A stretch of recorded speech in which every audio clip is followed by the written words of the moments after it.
5.5. 5.5.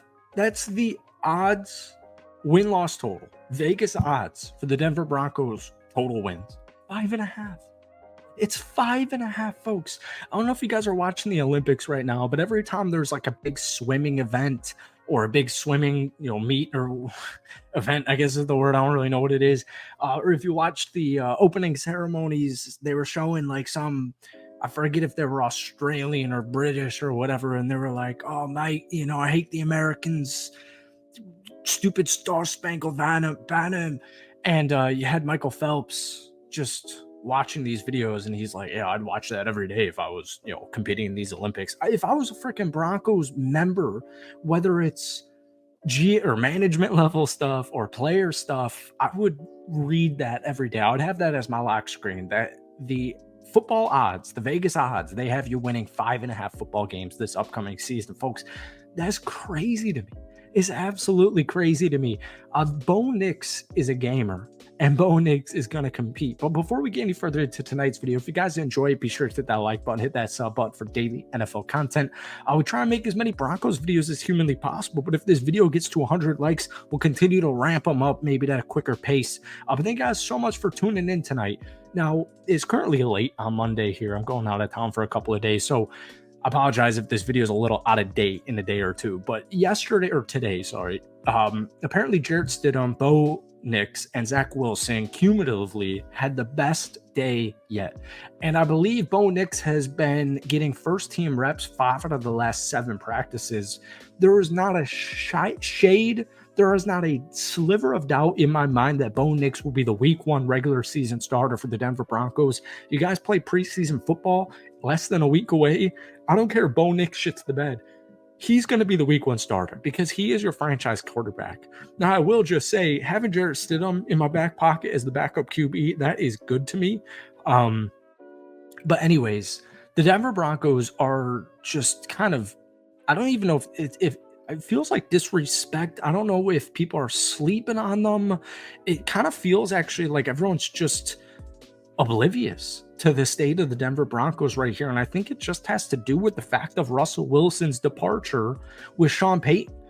This time last year, we were sitting back here on the microphone, and I'll admit my mistake. I thought the Denver Broncos were at least going to win 10 football games last season. There's moving parts, but it's good moving parts, right? Like they traded away Jerry Jeudy, but then you draft dudes like Troy Franklin.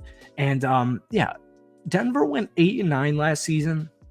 All things considered, I actually think that was a really good end to the regular season. You guys went on a crazy run in the middle of the season.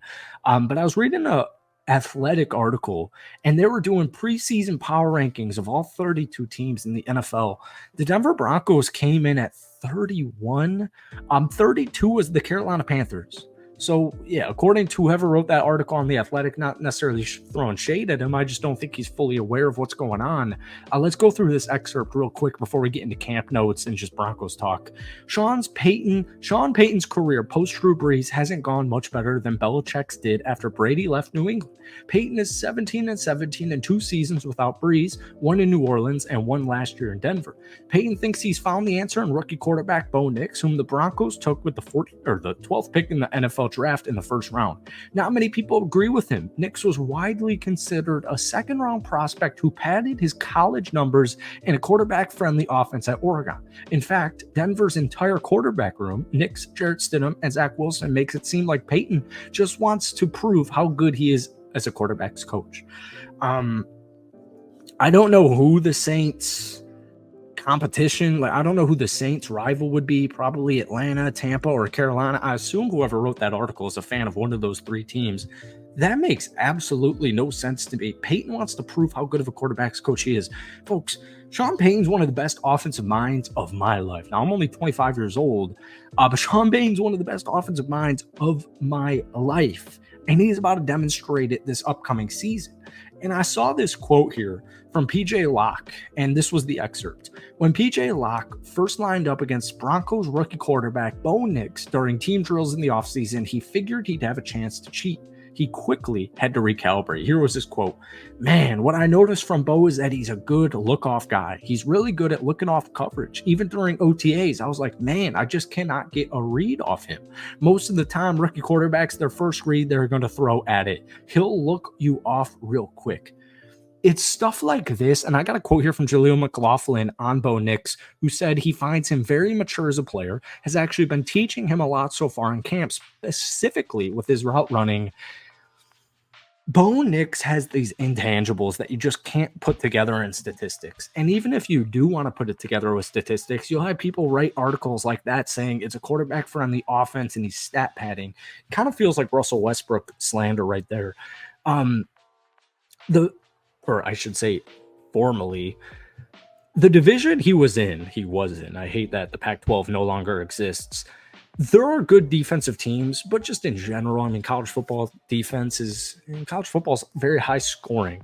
Um, I don't understand that knack at Bo Nix as far as what he did in college because, I mean, the amount of starts he had when we hear these quotes from Jaleel and Sean Payton and defensive backs, defensive players from the Broncos, everybody's hyping him up.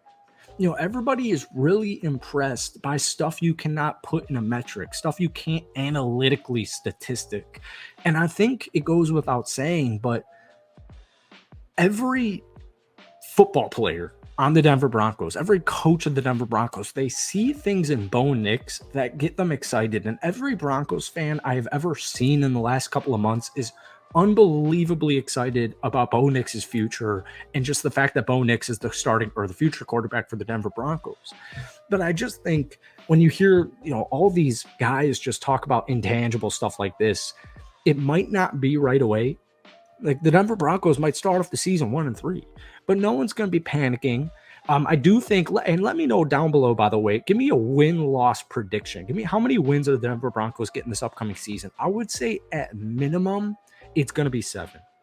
At minimum, it's going to be 7. Best case scenario, just because it's the AFC, you got to play Patrick Mahomes twice a year. The Raiders have a really good freaking defense. We don't really know what Harbaugh and Herbert are going to cook up, but it's probably going to be, solid. Just because it's the AFC and it's the AFC West, I think Denver's best case scenario is probably a 10-win season here. The defense is really coming along. They got massive depth at the defensive line that was much, much needed. We were going to talk about that, but we ran out of time. The offensive line, I think, is a lot better than people think. You see guys like Estime, my Notre Dame legend, Lucas Kroll, Marvin Mims, Troy Franklin, even Josh Reynolds. I mean, Cortland Sutton's whole career. There's a lot of underrated, just not household names like Zach Allen on this team that I think people just don't see these names that they know, and they just correlate that to being a bad team. And I just don't see that. So I know this was a riff and raff video, but let me know what you guys think about the Denver Broncos down below. Hit that like button, hit that sub button if you haven't already, and definitely give me a win prediction for the Broncos this upcoming season down below. Peace.